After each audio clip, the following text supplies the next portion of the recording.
آیت نمبر 285 ہے، اور آیت نمبر 285 اور 86 کے بارے میں حدیث پاک کا مفہوم آتا ہے کہ باقی سارا قرآن جو ہے وہ زمین پہ نازل ہوا نبی علیہ السلام پر، مگر یہ دو آیات نبی علیہ السلام کو آسمانوں پہ بلا کر دی گئی ہیں۔ شب معراج میں نبی علیہ السلام جب اللہ تعالیٰ سے ملاقات کے لیے جاتے ہیں تو آسمانوں پر یہ دو آیات نبی علیہ السلام کو دی جاتی ہیں۔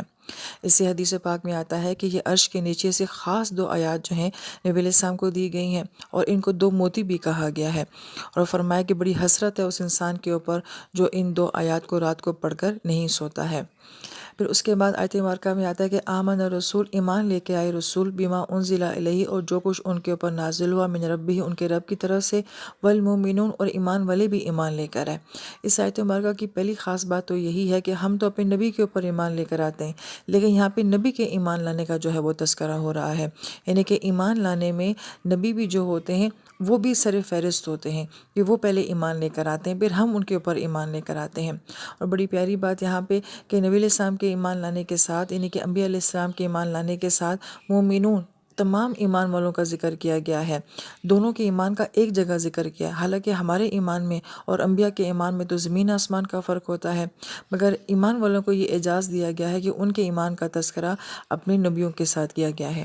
کلن آمنا باللہ، اور سب جو ہیں وہ ایمان لے کر آتے ہیں اللہ تعالیٰ پر، و ملائکاتہ، ان کے فرشتوں پر، و کتبہ، ان کی کتابوں پر، و رسول، ان کے رسولوں پر، لا نفرق بین احد من رسولہ، ہم کسی رسول کے درمیان میں فرق نہیں کرتے ہیں۔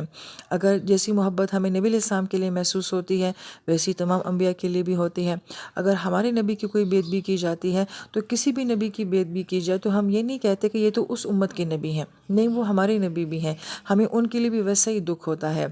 یہاں پہ بڑی غور طلب بات یہ ہے کہ جب نبی علیہ السلام کی شان مبارک میں کوئی گستاخی کی جاتی ہے تو ہمارے جو جذبات ہوتے ہیں، تو کیا ایسے ہی جذبات ہمارے تب بھی ہوتے ہیں جب کوئی موسیٰ علیہ السلام کے بارے میں گستاخی کرے گا یا عیسیٰ علیہ السلام کے بارے میں گستاخی کرے گا؟ تو ہمارا سب کے بارے میں ایک جیسا رویہ ہونا چاہیے، کیونکہ ہم تمام نبیوں کے اوپر ایمان لے کر آتے ہیں۔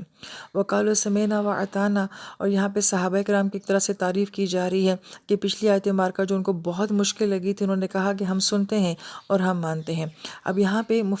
فرماتے ہیں کہ سننے کا ذکر پہلے آیا ہے، اطاعت کا ذکر بعد میں آیا ہے، کہ جب انسان سننا شروع کرتا ہے تو پھر آہستہ آہستہ وہ ماننا بھی شروع کر دیتا ہے، لیکن جو انسان سنتا ہی نہیں ہے تو اس کو ماننے کی بھی توفیق نہیں ملتی۔ جبکہ ہمارے ہاں یہ فلسفہ چلتا ہے کہ ہم نے سننا نہیں ہے کیونکہ ہمیں ماننا پڑے گا، اور ہم مانیں گے نہیں تو ہم گنہگار ہو جائیں گے۔ جبکہ قرآن یہ کہتا ہے کہ نہ سننا جو ہے وہ سن کر نہ ماننے سے بھی زیادہ بڑا گناہ ہو جاتا ہے، کہ تم نے اس کتاب کو سننے کے قابل بھی نہیں سمجھا تھا، لہٰذا سننا جو ہے وہ ایک نہ ایک دن انشاءاللہ اطاعت کی طرف ضرور لے کر جاتا ہے۔